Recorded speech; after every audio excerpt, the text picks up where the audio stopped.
దక్షిణాదిన కుంభమేళ తెలంగాణ రాష్ట్ర ప్రభుత్వం దేవాదాయ ధర్మాదాయ శాఖ అత్యంత ప్రతిష్టాత్మకంగా నిర్వహించే సరస్వతి పుష్కరాలు.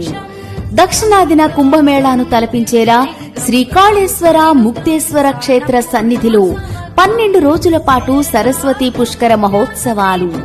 తేదీ 15/5/2025 నుంచి 26/5/2025 వరకు కాళేశ్వరంలోని త్రివేణి సంగమంలో పుష్కర స్నానాలు. రండి, కాళేశ్వరంలోని త్రివేణి సంగమంలో పుష్కర స్నానం ఆచరించి